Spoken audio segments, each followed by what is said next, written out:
ওইভাবে এখনো আছে, এখনো চলতেছে, কিয়ামত পর্যন্ত চলবে। সাগরও আল্লাহর আইন মানে, একমাত্র মানুষ আল্লাহর আইন মানে না।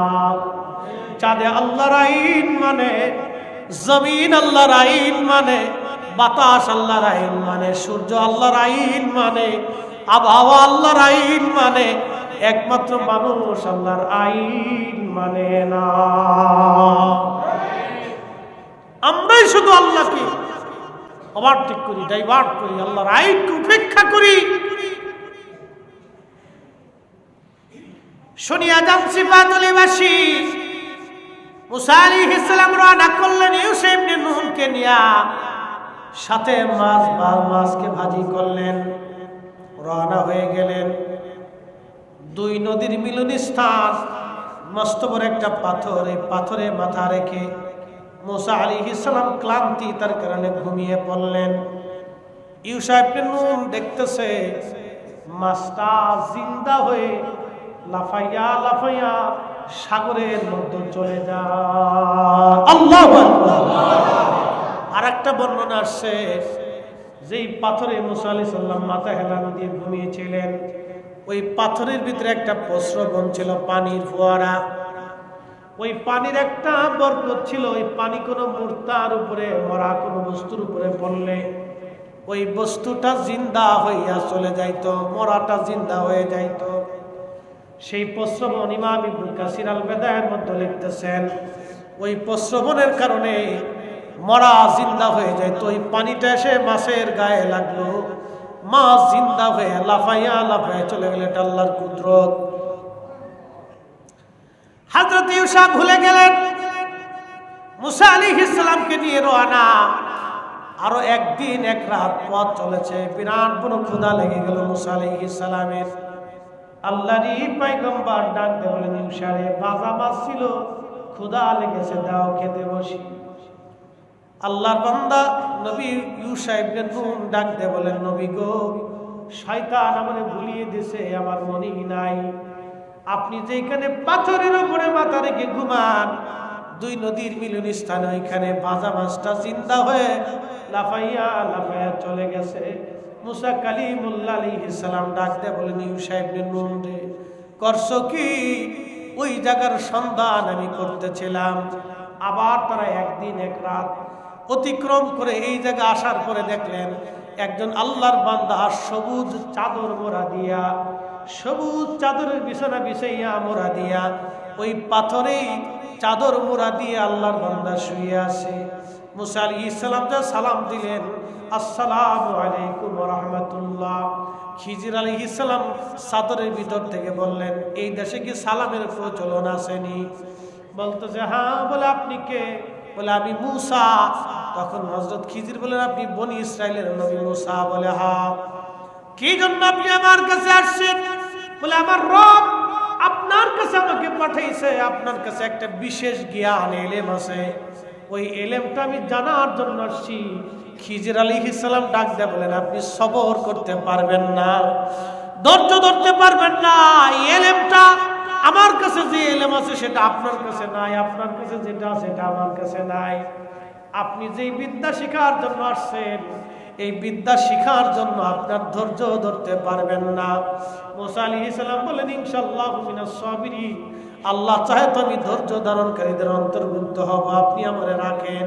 বলে রাখতে পারি, আমার কোনো কাজে আপনি প্রশ্ন করতে পারবেন না। আমি যে কাজ করব এই কাজে আপনি প্রশ্ন করতে পারবেন না। দেখেন, আউলিয়া কেরামের সোহবতে যাইতে হবে। আল্লাহর কোরআনে আল্লাহ এইভাবে লিখে দিচ্ছে। ওরা বেদাত আর শিরিক খুঁজে পেয়েছে। আরে বাজারে তো মাল ফরমালিন থাকে, পচা গলা থাকে, 2 নম্বর থাকবে, তার জন্য তার বাজার নষ্ট না। বাজারে মানুষ যা বন্ধ করে না, মাজারে তো 2 নম্বর থাকবে। কিন্তু তাই বলে এদেশের মুসলমান সঠিক ওলিদের মাজারে যাইতে বন্ধ হবে না। কথা বলেন ঠিক না?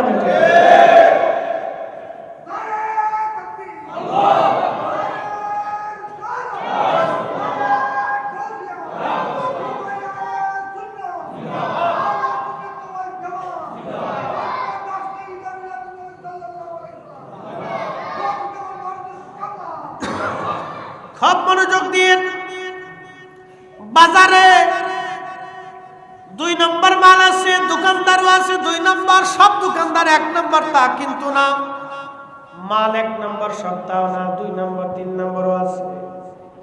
ফরমালিন সারা ফরমালিনওয়ালা সব আছে, আপনি পাবেন। তাই বলে কেউ কিন্তু বাজার করা বন্ধ করে নাই। আপনার বাজার যদি বন্ধ না হয় তাহলে মাজার অলিদের জগতে, পীর মাশায়েখদের জগতে 2 নম্বর আছে। তাহলে আমরা কেন আল্লাহ পাইতে 2 নম্বরের ভয়ে 1 নম্বর অলিদের থেকে দূরে থাকবো? আমাদের জীবন থাকতে আমরা অলিদের থেকে জুদা হব না। কথা বলেন ঠিক না বেঠিক? আমরা অলি থেকে কেন জুদা হব? বেঁচে কুছে যেখানে হক আছে, সুন্নিয়ত আছে, ঈমান আছে, রাসূল প্রেম আছে, নবীর গোলামি আছে, আমরা সেখানে আছি। কথা ঠিক কি না? আমরা সেখানে থাকি। কোরআন সুন্নাহর বাহিরে প্রশ্নই আসে, কোরআন সুন্নাহর বাহিরে প্রশ্নই আসে। আমি সেখানে কেন? কোরআন সুন্নাহর বাহিরে যেটা বুঝতে পারো ওখানে ফরমালিন আছে। কি আছে? ফরমালিন আছে। আর কোরআন সুন্নাহ যেটা, এটা ফরমালিন মুক্ত, বেজাল মুক্ত। আপনি কি মানতে? তো 2 নম্বরের ভয় আমি তো বাজার বন্ধ করিনি, খাবার বন্ধ করিনি, খালি ফতোয়া আসে এখানে। পীরের কাছে গেলে শিরিক শিরিক শিরিক, খালি শিরিকের ফতোয়া। আজ পর্যন্ত বাজারে তো কেউ আগুন দিল না যে বাজারে 2 নম্বরে মাল বেচে আগুন দিয়ে পুরাই দিই, তা দেয়নি। ব্যাংকে সুদের কারবারি হয়, কেউ ব্যাংক পুরাই না। দেশে বহুত পতিতালয় আছে, ওটা পুরাই না। কারণ পতিতালয় পুরাইতে হলে তো যারা পুরাইতে যাবে পতিতালয়ের মেয়ে যে কটা আছে তাদের বিয়ে করতে হবে, তাদের জায়গা দিতে হবে, তাদের খাবারের ব্যবস্থা করতে হবে, কর্মসংস্থানের ব্যবস্থা করতে হবে। সুস্থ জীবনে ফিরে আসার জন্য তাদেরকে একবারে তাদের স্ত্রী বানিয়ে ঘরে নিয়ে আসতে হবে। এই জায়গায় নাই, খালি যত ফতোয়া এই পীর ওলিদের কাছে আসলে খালি শিরিক শিরিক শিরিক শিরিক করে খালি চিৎকার করতেছে। আমরা তো জানি বাজারে 2 নম্বর মাল আছে, আমরাও জানি পীরের বাজারে 2 নম্বর আছে। এগুলো থাকবেই, আগেও ছিল, খালি এখন আছে তা না, আগেও ছিল, আগেও ছিল। কিন্তু এগুলি বেশি কিছু আমাদেরকে, যেখানে কোরআন আছে, সুন্নাহ আছে, আহলে সুন্নাত ওয়াল জামাতের একই আকীদা আছে, আমাকে সেখানে যাইতে হবে। কথা বলেন ঠিক কিনা? আর হেতেকের ভিতরে পীর আছে, কিন্তু নবীর নূর মানে না। কি কথা কন না? দুরূদ সালাম মানে না, রাসূলের ইশক মানে না। এই বেলায় গেলে সেই বেলায় নাই, এটাও আছে। কিন্তু বুঝে শুধু আপনাদের কি নিতে হবে। প্রিয় উপস্থিতি, আল্লাহর ওলি যারা, তাদেরকে মেনে চলতেই হবে। মুসা আলাইহিস সালাতু ওয়াস সালাম বলেন, হুজুর আপনার সাথে আমারে রাখেন। বলে, ধৈর্য ধরতে পারবেন না? পারবো। 2 জনে পথ চলতে লাগলেন। একটা নদী পার হওয়া লাগবে। একটা নৌকায় উঠলেন। মাঝি খিজির আলাইহিস সালামকে দেখে চিনে ফেলছে। নদী পার করার পরে যাত্রীদেরকে নামাইয়া খিজির আলাইহিস সালাম বলেন, একটা কোরাল আনো। কোরাল এনে নৌকার মাঝখান থেকে গোলই কেটে নৌকা ফুটা করে কোরাল দিয়ে কুবাইয়া নৌকা ভাঙ্গিয়া খিজির আলাইহিস সালাম নৌকা ডুবাইয়ে দিলেন। কিন্তু মাঝি পয়সা নেয় নাই, মাঝি পয়সা নেয় নাই। মুসা আলাইহিস সালাম পয়সা দিতে গেলেন। খিজির আলাইহিস সালাম মাঝি ডাক ডাকা, হুজুর আপনাদের কাছ থেকে পয়সা নেব না, আপনারে আমি ভালো করেই চিনি, আপনি খিজির আল্লাহর ওলি। কেউ বলেছেন নবী আপনি আল্লাহর পেয়ারা বান্দা, আপনার কাছ থেকে কোনো পয়সা নেব না। একবার জোরে বলবেন কি মারহাবা। পীর মাশায়েখদেরকে আগে থেকে মানুষ ভালোবাসে, আল্লাহর ওলিদেরকে আগে থেকে মানুষ ভালোবাসে। এই ভালোবাসার দলিল ফতোয়া দিয়ে বন্ধ করতে পারবে না। কি কথা ঠিক কিনা? এই ভালোবাসা ফতোয়া দিয়ে বন্ধ করতে পারবে না। কারণ এটি ভালোবাসা আমি দেইনি, উনি দিচ্ছেন, আসমানওয়ালা দিচ্ছে। আসমানওয়ালা বলছেন, যখন কোনো বান্দা আমারে খুশি করে তখন আমি তামাম মাখলুককে তার দিকে ঝুঁকাই দিই। আসতে হয়ে গেল না? সুবহানাল্লাহ। মাখলুককে তার দিকে কি করি? ঝুঁকায়া দেই ঝুঁকায়া দেই, তখন এই মাখলুকগুলি তার দিকে ঝুঁকে যায়, অটোমেটিক মানুষ ঝুঁকে যায়। দলিল দিয়ে ঝুঁকার লাগে না, জোর করে ঝুঁকার লাগে না, এমনি ঝুঁকে। তো খিজির আলাইহিস সালাম নৌকা ডুবাই দেওয়ার পরে মুসা আলাইহিস সালাম বলতেছে, হুজুর একটা কাজ করলে, এই বেটা গরিব মানুষ, আপনি তো নৌকাটারে আমরা ফিরি ফিরি পার করে দিল, তারপরে আপনি নৌকাটা ডুবাই দিলেন, এটা কাজ হলো? খিজির আলাইহিস সালাম বলতেছে, হুজুর আপনার না শর্ত ছিল আমার কোনো প্রশ্ন করতে পারবেন না, আপনি তো প্রশ্ন করে ফেলছেন, এখন থাকতে পারবেন না। হুজুর এইবারের জন্য আমারে রাখেন, আপনি রাগ করেন না। হযরত মুসা আলাইহিস সালাম খিজির আলাইহিস সালামকে মানায় নিলেন, দুইজন আবার রওনা। বহু দূর যাওয়ার পরে দেখতেছে একটা ছোট্ট বাচ্চা, সুন্দর দেখা যায়, খেলাধুলা করে। খিজির আলাইহিস সালাম তারে ডাক দিয়ে বলেন, বাবা আমার ছোট্ট এদিকে আসো বালক। ছোট্ট বালকটা আসার পরে খিজির আলাইহিস সালাম তারে শুয়াইয়া পার মধ্যে চাপা দিয়ে ধরে তার ঘেঁটি মুছড়ায় ভেঙে ফেললেন। কোন বর্ণনা আসছে ছুরি দিয়ে তার গলা কেটে ফেললেন। বলেন তো, একটা নিষ্পাপ বাচ্চাকে যদি এইভাবে মারা হয় আপনি যেমন মানবেন না, মুসা আলাইহিস সালাম চেতে গেলেন, বলে হুজুর করলেন কি? একটা ছোট্ট বাচ্চা কোন অপরাধ করে নাই, নিষ্পাপ, এই বাচ্চাটাকে আপনি এইভাবে মেরে ফেললেন, সেটা কেমন হলো? খিজির আলাইহিস সালাম বলে, হুজুর প্রশ্ন ছিল, শর্ত ছিল, প্রশ্ন করতে পারবেন না, আপনি প্রশ্ন করেছেন আর থাকতে পারবেন না। বলে হুজুর এইবারের জন্য রাখেন, আবার যদি প্রশ্ন করি তাহলে আপনার থেকে জুদা করে দিয়েন। ঠিক আছে তো? বলে হ্যাঁ ওয়াদা করলাম। আবার যদি প্রশ্ন করি আমাকে ছেড়ে দিবেন। আবার দুইজন রওনা, এক কারিয়ার মধ্যে গেলেন। 3 দিন না খাওয়া, ক্ষুধার্ত তারা। সারা গ্রাম ঘুরে ঘুরে বলেন, 2টা রুটি দাও, আমরা ক্ষুধার্ত মুসাফির। সারা গ্রামের একজন মানুষও খাবার দেয় নাই। কি পাথর দিল গ্রামের মানুষ, দেখছেন? সারা গ্রাম ঘুরছে, একটা গ্রামের এক পরিবারও 2জনকে 2টা রুটি দিল না। এমন কঠোর আত্মার মানুষ ছিল তার, এত কঠিন। এজন্য আমরা সর্বশ্রেষ্ঠ, আমাদের ওলিরা সেরা। সব ওলি থেকে 70 গুণের মর্যাদা আমাদের ওলিদের বেশি, সব ওলিদের থেকে 70 গুণ পার আমার এই নবীর ওলিদের বেশি। একসাথে বলবেন আল্লাহু আকবার। আমরা ওলিদের কাছে যাব না তো যাবো কার কাছে? সুরের কাছে, শয়তানের কাছে, লুচ্চির কাছে, মসজিদের কাছে?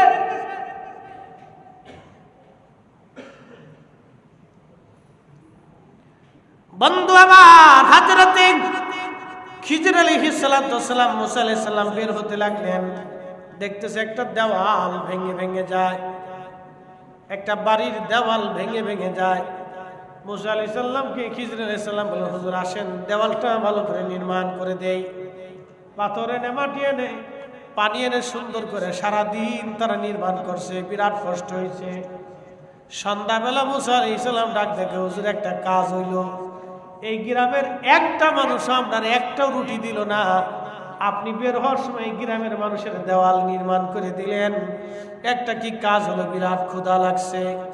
আল্লাহ ডাক দিলেন, মুসা এই উম্মত আমি তোমার জন্য বরাদ্দ করি নাই রে মুসা, এই উম্মত আমি আমার আখিরি নবীর জন্য বরাদ্দ করেছি। চিৎকার করে বলেন সুবহানাল্লাহ। কোরআন আল্লাহ বলতেছেন, কুনতুম খায়রা উম্মাতিন উখরিজাত লিন-নাসি তা'মুরুনা বিল মা'রুফি ওয়া তানহাউনা 'আনিল মুনকার। কুনতুম খায়রা উম্মাহ, আল্লাহর কোরআন বলে তোমাদেরকে সর্বশ্রেষ্ঠ জাতি বানাইলাম। সব সমস্ত উম্মত থেকে তোমাদেরকে আমি সর্বশ্রেষ্ঠত্ব দিলাম। কিসের জন্য দিলেন আল্লাহ? আরবিতে একটা প্রবাদ আছে, শরফুল মাকিনা ওয়া শরফুল মাকান। শরফুল মাকানে ও শরফুল মাকিন। কিছু জায়গার কারণে মানুষের দাম বাড়ে, কিছু মানুষের কারণে জায়গার দাম বেড়ে যায়। এই সিফাতুলের দাম হুজুর কেবলার কারণে বাড়ছে, কি কথা কন না কেন? বাগদাদের দাম হুজুর গাউসে পাকের কারণে বেড়ে গেল।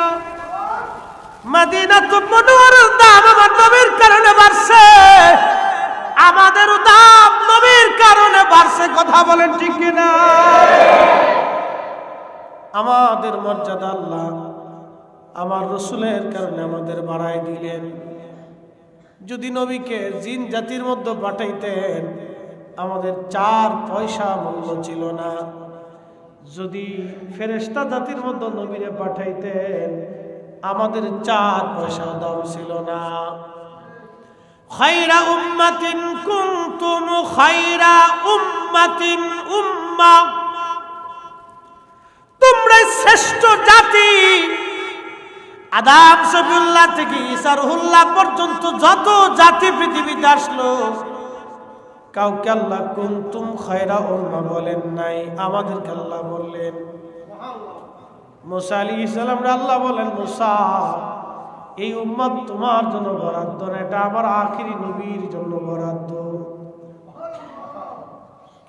মুসা আলাইহিস সালাম আল্লাহকে ডাক দেখে, রাব্বি উম্মতের দাম যদি এটা হয় তো নবীর দাম কত? আল্লাহ ওই নবীর উম্মত আমারে বানাই দাও। আল্লাহু আকবার জোরে বলেন।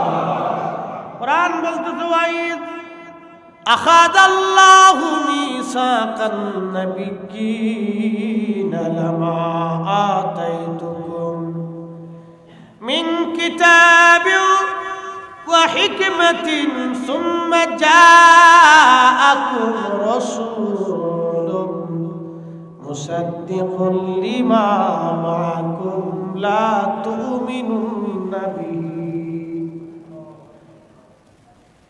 আল্লাহ রোজা আজলে 3টা মহাসম্মেলন করছিলেন। 3টা মহাসম্মেলন, একটা সম্মেলন সমস্ত মানব জাতি নিয়ে। আল্লাহ বলেন, আলাস্তু বিরব্বিকুম, আমি কি তোমাদের রব নই? সেই দিন আমরা বলেছিলাম বালা।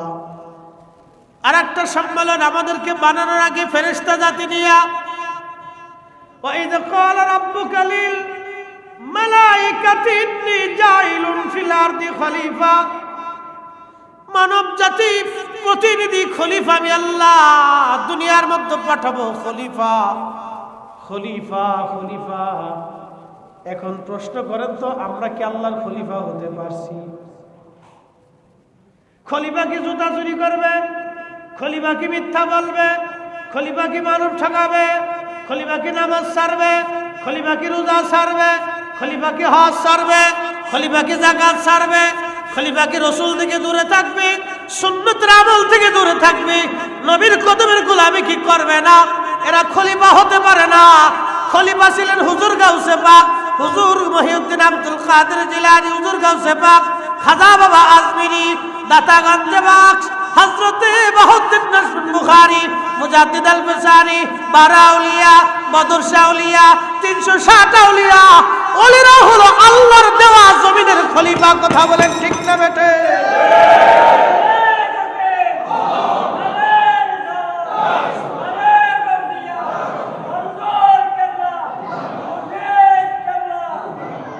কিন্তু আমরা খলিফা হতে পারি নাই।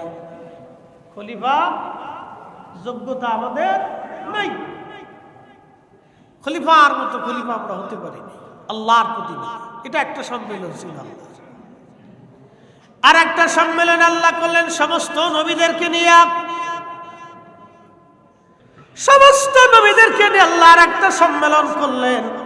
আমার আল্লাহ বললেন, ওয়াইজ হুজুর মনে করেন, স্মরণ করেন সেই দিনের কথা। আখাযাল্লাহু মিসাকান নাবিয়্যিন, আলবে মেসাকের জগতের কথা। নবীজি আলমে মাসাকির জগতের কথা আপনি মনে করেন, স্মরণ করেন সেই দিনের কথা। ইয়া রাসূলুল্লাহি, সেই দিন আপনার উপস্থিতিতে 1,24,000 নবী রাসূল, আমি তখনও তাদেরকে মনোনয়ন দেই নাই। আদম আলাইহিস সালাম, শীশ আলাইহিস সালাম, জাকারিয়া, আইয়ুব, ইউসুফ, ইয়াকুব, ইসহাক, ইব্রাহিম, মুসা, ঈসা, হারুন, উযাইর, জুবাইর আলাইহিমুস সালাম, কাউরে আমি আল্লাহ নবুয়ত দেই নাই। ইমরান, ইয়াহইয়া আলাইহিমুস সালাম, কাউকে আমি আল্লাহ নবুয়ত দেই নাই। সবাইরে বসাইলাম, বসায় বললাম সবাইরে নবুয়ত দিব, কিতাব দিব, হিকমত দিব, মুজিজা দিব, কিন্তু শর্ত হলো একটা, সুম্মা জাআকুম রাসূল। যখন কেউ নবী হয় নাই তখন আমার নবী রাসূল। আল্লাহু আকবার। কোরআন বুঝলে আর কিচ্ছু বোঝা লাগে না, খালি কই সহিহ হাদিস দেয়, কোরআন শরীফ থেকে বুঝলি শেষ। সুম্মা জাআকুম রাসূল, আমার এই রাসূল তোমাদের মাঝে যাবে। যখন কেউ নবুয়তি পায় নাই তখন আমার নবী রাসূল। মুসাদ্দিকুল লিমা মাকুম, হক সহ, কোরআন সহ, সত্য সহ, দ্বীন সহ আমার এই নবী যাবে, কিন্তু শর্ত হলো তোমাদের একটা, লা তুমিনুন্না বিহি, তোমরা ঈমান আনবা। আমার দিকে তাকান, হযরত আদম সফিউল্লাহর কালেমা, ওনার উম্মতের কালেমা লা ইলাহা ইল্লাল্লাহ। আদম সফিউল্লাহ, মুসা আলাইহিস সালামের উম্মতের কালেমা লা ইলাহা ইল্লাল্লাহ। মুসা কালিমুল্লাহ, ঈসা রুহুল্লাহর উম্মত লা ইলাহা ইল্লাল্লাহ, ঈসা রুহুল্লাহ। ইব্রাহিম খলিল উম্মতের কালেমা লা ইলাহা ইল্লাল্লাহ, ইব্রাহিম খলিলুল্লাহ। সুলাইমান আলাইহিস সালামের কালেমা লা ইলাহা ইল্লাল্লাহ, সুলাইমান নবিউল্লাহ। কিন্তু আদম নবীর নিজের কালেমা লা ইলাহা ইল্লাল্লাহ, মুহাম্মাদুর রাসূলুল্লাহ সাল্লাল্লাহু আলাইহি সাল্লাম। আদম আলাইহিস সালাম থেকে ঈসা রুহুল্লাহ পর্যন্ত সবাই এই কালেমার উপরে সাক্ষ্য দেওয়ার কারণে নবী হয়েছে। যদি আমার নবীর কালেমার সাক্ষ্য তারা না দিত, নবী হতে পারত না। আল্লাহ ডাক দিলেন, তোমরা কি মেনে নিলা? কোরআন বলতেছে কলু, সব নবীরা সেই দিন বলল আকরারনা, আমরা মেনে নিলাম, সত্য মেনে নিলাম, এই নবীর উপর ঈমান আনলাম, তিনি মুহাম্মদুর রাসূলুল্লাহ সাল্লাল্লাহু আলাইহি সাল্লাম মেনে নিলাম। চিৎকার মেরে জোরে বলবেন কি ইয়া রাসূলুল্লাহ। নবীর দাম যদি এটা হয়, উম্মতের দাম 70 গুণ। আর আল্লাহ নবীর দাম কত, তার হিসাব কষা বড় মুশকিল। এই 70 গুণ দামের ওলি, আল্লাহর জবান নিঃসৃত বাণী, কোরআন শরীফ আল্লাহ বলতেছেন, ইয়া আইয়ুহাল্লাযীনা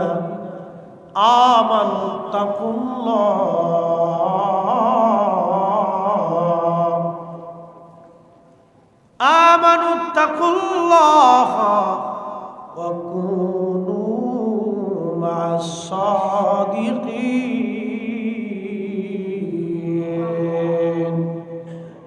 একসাথে বলা যাবে সুবহানাল্লাহ। এই মাইকম্যান বক্সের সাউন্ডটা আরেকটু বাড়াই দাও। আল্লাহর কোরআন বলতেছে, আমার রব, আমার আল্লাহ বলতেছেন, ইয়া আইয়ুহাল্লাযীনা আমানুত্তাকুল্লাহ, তোমরা আল্লাহকে ভয় করো। শুধু এখানেই না, কাকে ভয় করো? আল্লাহকে। এখন যদি ভয় করতে হয় তাহলে নামাজে দাঁড়াইতে হবে, কারণ নামাজ ছাড়া আল্লাহকে ভয় করার প্রশ্নই আসে না। নামাজে দাঁড়াইতে হবে, নামাজ আল্লাহকে ভয় করার অন্যতম মাধ্যম, তরিকা। নামাজে দাঁড়াইতে হবে, সালাত। যে সালাতে দাঁড়ায় সে আল্লাহকে ভয় করে, যে সালাতে দাঁড়ায় না সে মূলত আল্লাহকে ভয় পায় না। কি কথা কন না কেন? সালাতে দাঁড়াইতে হবে, নামাজ। নামাজে দাঁড়ায় আল্লাহকে ভয়, রোজা হুকুম করলেন ফরজ আমার আল্লাহ, রোজায় দাঁড়ায় রোজা রাখি আল্লাহকে ভয়। সাহেবে নেশাব মালিক নেশাব বলে যাকাত দিতে হয় আল্লাহকে ভয়, সামর্থ্যবান হলে হজে যেতে হয় আল্লাহকে ভয়।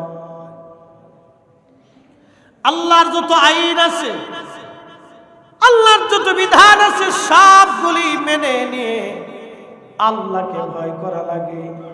এটার নাম ইত্তাকুল্লাহ, আল্লাহকে ভয় করা। এরপরের অংশ আমার আল্লাহ আরো বললেন, আল্লাহ রাব্বুল আলামিন বলেন ওয়াকুনু মা'আস-সাদিকিন, তুমি তো আমারে ভয় করবাই, নামাজ তো পড়বা। অনেকে যুক্তি দেয় আমি নামাজ পড়বো পীরের কাছে যাবো কে, নামাজ পড়লাম তো মুরিদ হবো কে, আমি তো রোজা রাখি তো মুরিদের দরকার কি, আমি তো হজ করি তো মুরিদের দরকার কি, আমি তো যাকাত দিই তো মুরিদ হওয়ার দরকার কি, আমি তো জিকিরে বসি তো মুরিদের দরকার কি, আমি তো আব্বা আম্মার খেদমত করি তো মুরিদ হওয়ার প্রয়োজন কি? কিন্তু কোরআন বলে না, আল্লাহর কালাম বলতেছে না, ইত্তাকুল্লাহ, তুমি মার খেদমত করবা এটা আমি আল্লাহর ভয়, তুমি রোজা রাখবা এটা আমি আল্লাহর ভয়, যাকাত দিবা আমি আল্লাহর ভয়, নামাজ পড়বা আমি আল্লাহর ভয়, হজ করবা আমি আল্লাহর ভয়, তুমি হালাল খাবা আমি আল্লাহর ভয়, সুদ ছেড়ে দেবা আমি আল্লাহর ভয়, ঘুষ ছেড়ে দেবা আমি আল্লাহর ভয়, অন্যের মাল তুমি হক নষ্ট করবা না এটা আমি আল্লাহর ভয়। কিন্তু এইগুলি তো করবাই, এইগুলি করার পরে তোমার জন্য আর একটা কাজ হলো ওয়াকুনু মা'আস-সাদিকিন, আমার অলির সহবতে যাও, আমার বন্ধুর নিকটে বসো, আমার অলির সহবতে যাও, তার নিকটে বসো, তার সাথে অঙ্গীকার করো। একবার জোরে বলা যাবে কি মারহাবা। আল্লাহর তো ভয় করবেনি, আবার আল্লাহর ওলির সহবতে বসতে হবে। এটা আমাদের নির্দেশনা না, প্রিন্সিপাল হুজুরের নির্দেশনা না, ওটা শাইখুল হাদিস সাহেবের নির্দেশনা না, এটাই সিফাতুল বিরাট প্রতিষ্ঠান যিনি প্রতিষ্ঠিত করছেন উনার না, এটা হুজুর গাউসে পাকেরও না, ইমাম শাফি হাম্বলির না, এটা আল্লাহর। কার? কার? কোরআনের এক আয়াত মানবেন আর একটা মানবেন না, আর একটার বেলা বেদাতের ফতোয়া দিবেন, শিরিকের ফতোয়া দিবেন। ও সুন্নিরা এগুলো ভালো করেই বুঝি, কথা কর ঠিক কিনা?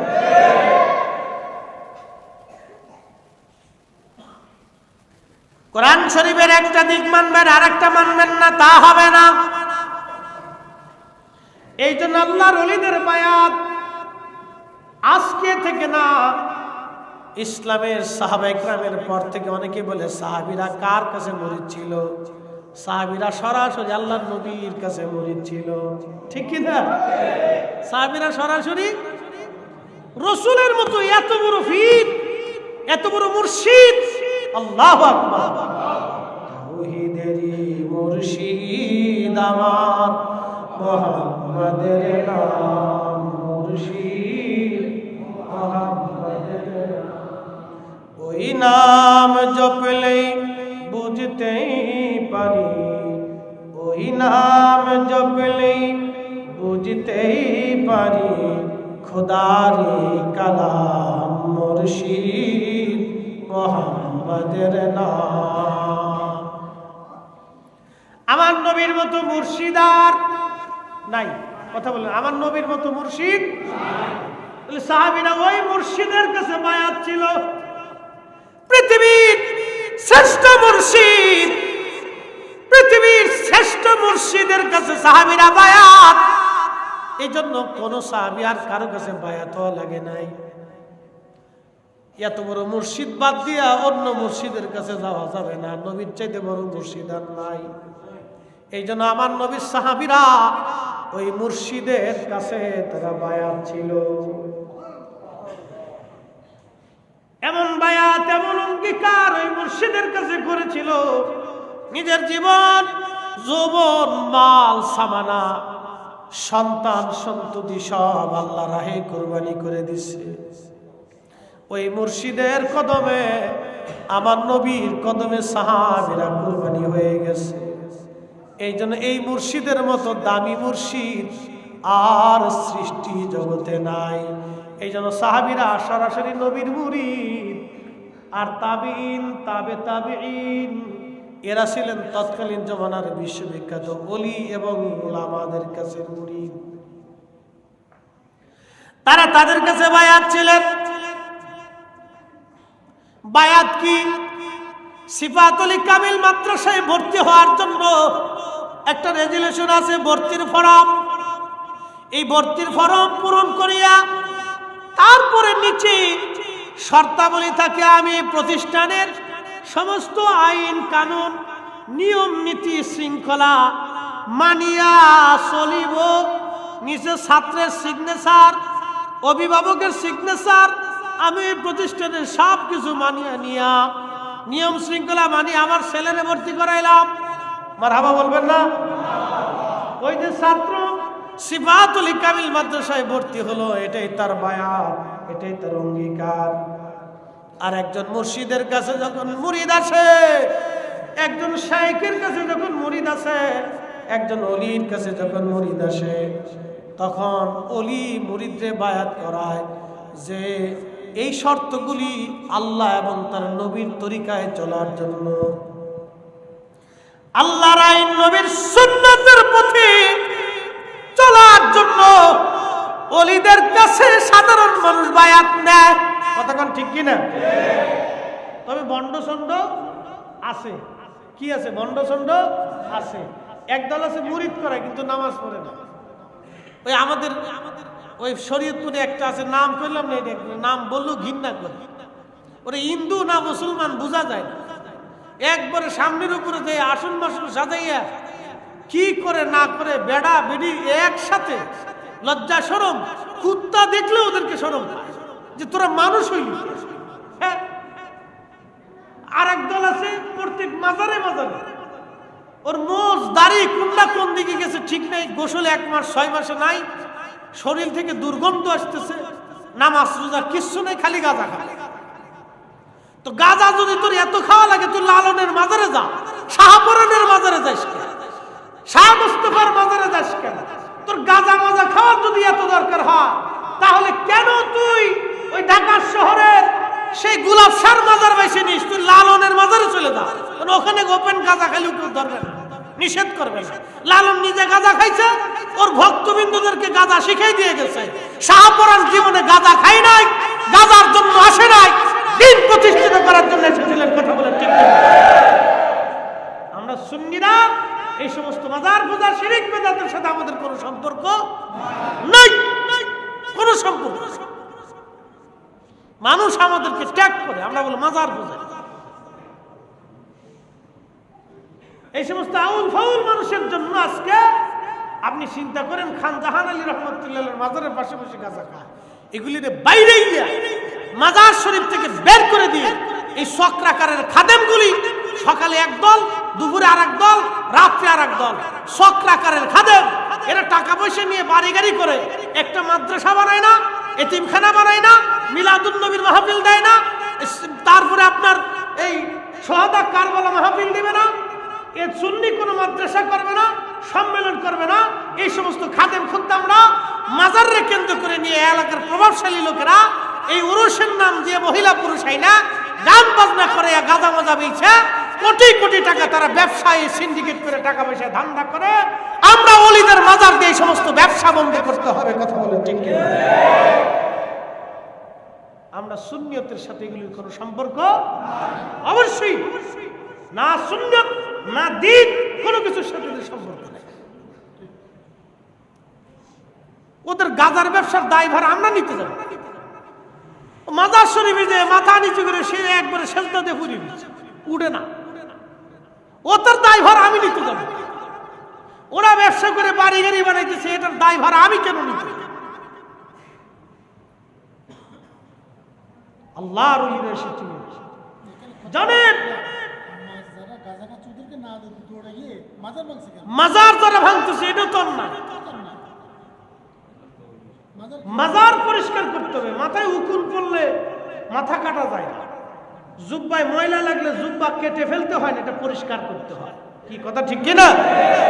এই যে খান জাহান আলী রহমতুল্লাহ মাজার, শাহপরানের মাজার, শাহ আলী বুগদাদির মাজার, কামরুদ্দিন রুবির মাজার, মাহিসরের মাজার, আল্লাহু আকবার, শত শত বছর আগে তারা এসেছিলেন। তাদের মাজার থেকে সিন্ডিকেট ব্যবসায়ীদেরকে সরাইয়া এখানে সুন্নি আলেমদেরকে দিয়া এখানে মাদ্রাসা এতিমখানা প্রতিষ্ঠিত করতে হবে। কথা বলেন ঠিক না বেটে? এগুলি প্রয়োজন। তারা আসছিলেন এই জমিনে মানুষ দিয়ে আল্লাহর নবীর, আল্লাহ তার রাসূলের গোলামি শিখানোর জন্য। আচ্ছা আপনারা বলেন, কোন ওলি আহলে সুন্নাত ওয়াল জামাত ছাড়া আছে? একসাথে বলেন, একসাথে বলেন, আছে? কোন ওলির আকীদা কি কোনো বদ আকীদা ছিল? আহলে সুন্নাত ওয়াল জামাতের আকীদার বাহিরে ছিল? আহলে সুন্নাত ওয়াল জামাতের আকীদা ছাড়া কোনো মা ওলির জন্ম দিতে পারে না। কোন মা ওলির জন্ম দিতে পারে না, কিয়ামত পর্যন্ত কোনো মা পারবে না। কথা কোন ঠিক কিনা? কোনো মা পারবে না।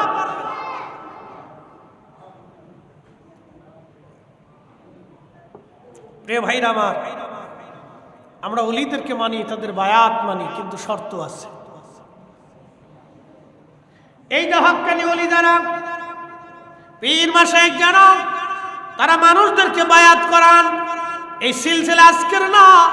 সূরা মুমতাহিনার 12 নম্বর আয়াতের দিকে যদি আপনি তাকান, আল্লাহ বলেন, হাবিব, মুমিন নরনারীরা যদি আপনার কাছে আসে, আপনি তাদেরকে বায়াত করাবেন। প্রথম শর্ত, বায়াত আপনি করাবেন। আল্লাহু আকবার। শর্ত দিয়ে দিলেন আমার আল্লাহ, চুরি করবে না, চুরি করবে না। কালেমার উপরে আগে বায়াত করাইলেন। চুরি করবে না, রাহাজানি করবে না, জেনা করবে না, বহুতান করবে না, গীবত করবে না। এরকম শর্ত দিয়ে আল্লাহ রাব্বুল আলামিন তার হাবিবকে বলেন, হাবিব আপনি বায়াত করান। এই আয়াতের তাফসীর আসছে, হযরত ওমর বলতেন, মহিলারা পর্দার আড়ালে থাকতো, পাহাড়ের পাদদেশে আল্লাহর নবী মহিলাদেরকে হাত উঁচা করে বায়াত করাইতেন। পুরুষরা সামনে থাকতো, নবীজি তাদেরকে বায়াত করাইতেন। একসাথে জোরে বলবেন কি মারহাবা। এই বায়াতের ধারা কিয়ামত পর্যন্ত চলতে থাকবে। ওলি আল্লাহদের মাধ্যমে এই বায়াতের ধারা এখনো চলমান। আল্লাহর ওলিদের মজলিসে যখন আপনি বসবেন, তখন দেখবেন ওলি যারা আছেন তারা বায়াত করাইয়া আপনার জিকিরের সবক দিবে, নামাজের সবক দিবে। কথা কোন ঠিক কিনা? আর ভণ্ড যেগুলি, এগুলোকে নামাজ লাগে না, জীবনে একবার বললেই চলে। আছে একদল করে সেজদা মসজিদে দিবেন। কালকে একটার কথা শুনতেছি, শোনার পরে শরীরের পশম দাঁড়িয়ে গেছে। মসজিদে সেজদা দিবেন কেন? সেজদা দিবেন হলো ওই মানুষের কলবে আল্লাহ থাকে, ওই মানুষের দিবেন। চিন্তা করছে, সেজদা নিয়ে দিতে মানুষের সামনে, মানে বুঝাইতে চায় ওই যে ওর ঠাকুর, ওই ঠাকুরের সেজদা দিবে। শয়তান কোথাকার, পীরের ঠাকুর বানায় ফেলছে। আরে পীর তো সম্মানের বস্তু, সম্মানীয় ব্যক্তি, তাকে তো আমরা তাজিম করবো, সম্মান করব, কিন্তু সেজদা না। কি কথা কর না কেন? পীরকে তো সেজদা দেব না আমরা, সেজদার মালিক তো আল্লাহ। কি কথা কর না? সেজদার মালিক কে? সেজদার মালিক কে? আল্লাহ হচ্ছে সেজদার মালিক। আমরা পীর মাশায়েখদের হাতে পায়ে চুমা দিতে পারি, কদমবুসি করতে পারি, ঠিক কি না? কদমবুসি করার বিধান, কদমবুসি করার বিধান আছে, কিন্তু সেজদা আল্লাহর জন্য। প্রিয় ভাইরা আমার, আল্লাহর কোরআন বলতেছে তোমরা তাদের কাছে বসো, তাদের সহবতে যাও। জুনাইদ বুগদাদি রাহমাতুল্লাহ আলাইহির খেদমতে এক মুরিদ দৌড়ে আসছে। মুরিদ এসে বলতেছে, হুজুর, কোরআন শরীফের একটা আয়াতের সারমর্ম আমার বুঝে আসতেছে না, দয়া করে বলেন। বলতেছে, বাবা কি সারমর্ম বলেন। আল্লাহর বান্দা বলতেছে, হুজুর, আল্লাহর কোরআনে বললো, ইয়া আইয়ুহাল্লাযীনা আমানু তাকুল্লাহ, তোমরা আল্লাহকে ভয় করো। আমি তো নামাজ, রোজা, জিকির, ফিকির, ইবাদত দিয়ে আল্লাহকে ভয় করলাম, কিন্তু তারপরে আল্লাহ বলেন কুনু মা সাদিকিন। আল্লাহ কেন সাদিকদের কাছে যেতে বললেন?